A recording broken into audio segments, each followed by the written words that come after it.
Radio मिर्ची presents एक पुरानी कहानी।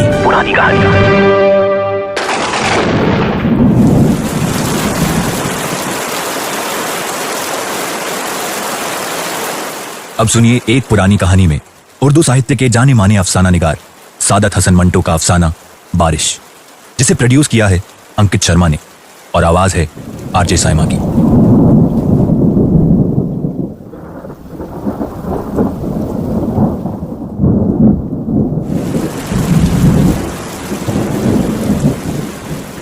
मूसलाधार बारिश हो रही थी और वो कमरे में बैठा जल थल दिख रहा था। बाहर बहुत बड़ा लॉन था जिसमें 2 दरख्त थे। उनके सब्ज पत्ते बारिश में नहा रहे थे। उसको ऐसा महसूस हुआ कि वो पानी की इस बारिश से खुश होकर नाच रहे हैं। उधर टेलीफोन का एक खंबा गड़ा था उसके फ्लैट के एन सामने। वो भी खुश नजर आता था, हालांकि उसकी खुशी की कोई वजह मालूम नहीं होती थी। उस बेजान चीज को भला क्या खुशी हो सकती है। लेकिन तनवीर ने, जो बहुत गमगीन था, यही महसूस किया कि उसके आसपास जो भी चीज है खुशी में नाच गा रही है। सावन गुजर चुका था मगर बारिश नहीं हुई थी।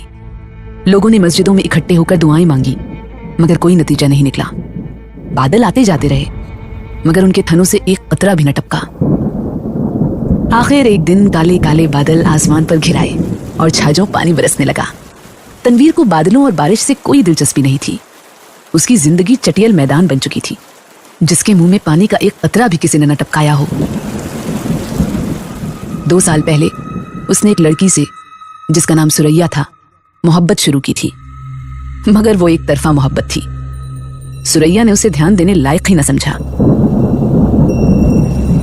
सावन के दिन थे, बारिश हो रही थी। वो अपनी कोठी से बाहर निकला, लंगोट पहनकर नहाया और बारिश के मजे लिए। आम बाल्टी में पड़े थे। वो अकेला बैठा उन्हें चूस रहा था कि अचानक उसे चीखें और कहकहे सुनाई दिए। उसने देखा कि साथ वाली कोठी के लॉन में 2 लड़कियां बारिश में नहा रही हैं और खुशी में शोर मचा रही हैं। उसकी कोठी और साथ वाली कोठी के दरमियान सिर्फ झाड़ियों की एक दीवार लगी थी। तनवीर उठा, आम का रस चूसते हुए वो बाड़े के पास गया और गौर से उन दोनों लड़कियों को देखा। दोनों महीन मलमल के कुर्ते पहने थी जो उनके बदन के साथ चिपके हुए थे। शलवारें चूंकि लट्ठे की थी इसलिए तनवीर को उनके बदन के निचले हिस्से के सही आकार प्रकार का पता न चल सका। उसने पहले किसी औरत को ऐसी नजरों से कभी नहीं देखा था जैसा कि उस रोज जबकि बारिश हो रही थी उसने उन दोनों लड़कियों को देखा। देर तक वो उनको देखता रहा जो बारिश में भीग भीग कर खुशी की आवाजें बुलंद कर रही थी। तनवीर ने उनको पहले कभी नहीं देखा था, इसलिए कि वो मिजाज से कुछ इस किस्म का लड़का था कि वो किसी लड़की को बुरी नजरों से देखना गुनाह समझता था। मगर उस दिन उसने बड़ी ललचाई निगाहों से उनको देखा ही नहीं बल्कि उनके गीले बदन में अंगार बनकर हैंडपंप की तरह छेद करता रहा। तनवीर की उम्र उस वक्त 20 साल के करीब होगी। ना तजुर्बेकार था। जिंदगी में उसने पहली बार जवान लड़कियों के शबाब को गीली मलमल में लिपटे देखा तो उसे ये महसूस हुआ कि उसके खून में चिंगारियां दौड़ रही हैं। उसने उन दोनों लड़कियों में से एक को चुनना चाहा। देर तक वो गौर करता रहा। एक लड़की बड़ी चंचल थी, दूसरी उससे कम। उसने सोचा चंचल अच्छी रहेगी जो उसे भी चंचल बना दे। ये चंचल लड़की खूबसूरत थी। उसके शरीर के अंग भी बहुत खूबसूरत और मुनासिब थे। बारिश में नहाती जलपरी मालूम होती थी। थोड़ी देर के लिए तनवीर शायर बन गया। उसने कभी इस तरह नहीं सोचा था। लेकिन उस लड़की ने, जिसका कुर्ता दूसरे के मुकाबले बहुत ज्यादा महीन था, उसको ऐसे ऐसे शेर याद करा दिए जिनको वो काफी वक्त पहले भूल चुका था। इसके अलावा रेडियो पर सुने फिल्मी गानों की धुनें भी उसके कानों में गूंजने लगी। उसने बाड़े के पीछे ये महसूस करना शुरू किया कि वो अशोक कुमार है, दिलीप कुमार है। फिर उसे कामिनी कौशल और नलिनी जयवंत का ख्याल आया। मगर उसने जब उस लड़की की तरफ इस गरज से देखा कि उसमें कामिनी कौशल और नलिनी जयवंत के अंग प्रत्यंग नजर आ जाएं, तो उसने इन दोनों एक्ट्रेसों पर लानत भेजी। वो उनसे कहीं ज्यादा हसीन थी। उसके मलमल के कुर्ते में जो शबाब था उसका मुकाबला उसने सोचा कोई भी नहीं कर सकता। तनवीर ने आम चूसने बंद कर दिए और उस लड़की से, जिसका नाम परवीन था, इश्क लड़ाना शुरू कर दिया। शुरू में उसे बड़ी मुश्किलें पेश आई, इसलिए कि उस लड़की तक पहुंचना तनवीर को आसान नहीं मालूम होता था। फिर उसे अपने माँ बाप का भी डर था। इसके अलावा उसे ये भी यकीन नहीं था कि उसे वो खिंचन महसूस हुई है कि नहीं जो तनवीर को हुई थी। बहुत दिनों तक वो इन्हीं उलझनों में गिरफ्तार रहा। रातों जागता, छोटी झाड़ियों की तरफ जाता, मगर वो नजर ना आती। घंटों वहां खड़ा रहता और वो बारिश वाला नजारा जो उसने देखा था आंखें बंद करके अपने मन में दोहराता रहता। बहुत दिनों बाद आखिर उसको एक दिन उससे मुलाकात करने का मौका मिल ही गया। वो अपने बाप की कार में घर के किसी काम से जा रहा था कि परवीन से उसकी मुठभेड़ हो गई। वो कार स्टार्ट कर चुका था कि साथ वाली कोठी में से तनवीर के सपनों की शहजादी निकली। उसने हाथ से इशारा किया कि वो मोटर रोक ले। तनवीर घबरा गया। हर आशिक ऐसे मौकों पर घबरा ही जाया करता है। उसने मोटर कुछ ऐसे बहंडे अंदाज में रोकी कि उसको जबरदस्त धक्का लगा।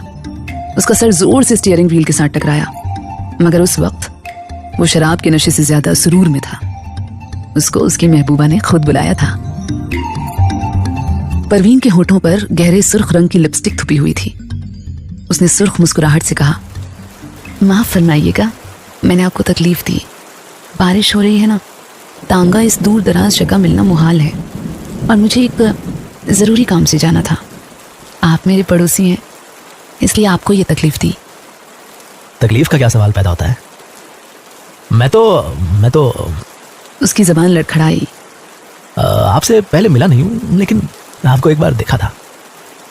परवीन अपने सुर्ख मुस्कुराहटों के साथ कार में बैठ गई और तनवीर से पूछा, आपने मुझे कब देखा था? आपकी कोठी के लॉन में, जब आप और आपके साथ एक और लड़की बारिश में नहा रही थी। हाय, आप देख रहे थे? ये गुस्ताखी मैंने जरूर की है, इसके लिए माफी चाहता हूँ। आपने देखा क्या था? एक सवाल ऐसा था कि तनवीर उसका जवाब नहीं दे सकता था। आएं बाएं साएं करके रह गया। जी कुछ नहीं, बस आपको, मेरा मतलब है, दो लड़कियां जो बारिश में नहा रही थी और खुश हो रही थी। मैं उस वक्त आम चूस रहा था। आप आम चूसते क्यों हैं? काट कर क्यों नहीं खाते?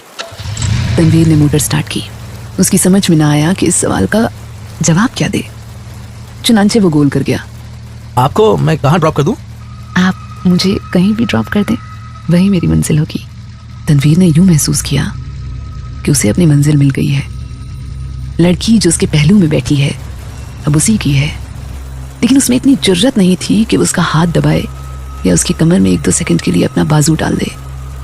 बारिश हो रही थी, मौसम बहुत खुशगवार था। उसने काफी देर सोचा। मोटर की रफ्तार उसके ख्यालात के साथ साथ तेज होती गई। आखिर उसने एक जगह उसे रोक लिया और एहसासों में बहकर उसको अपने साथ चिमटा लिया। उसके होठों पर अपने होठ रख दिए। उसको ऐसा महसूस हुआ कि वो कोई बहुत ही लजीज आम चूस रहा है। परवीन ने भी उसे नहीं रोका, लेकिन फौरन तनवीर को यह एहसास बड़ी तेजी से हुआ कि उसने बड़ी अश्लील हरकत की है और शायद परवीन को उसकी हरकत पसंद नहीं आई। चुनांचे एकदम संजीदा होकर उसने कहा, आपको कहाँ जाना है?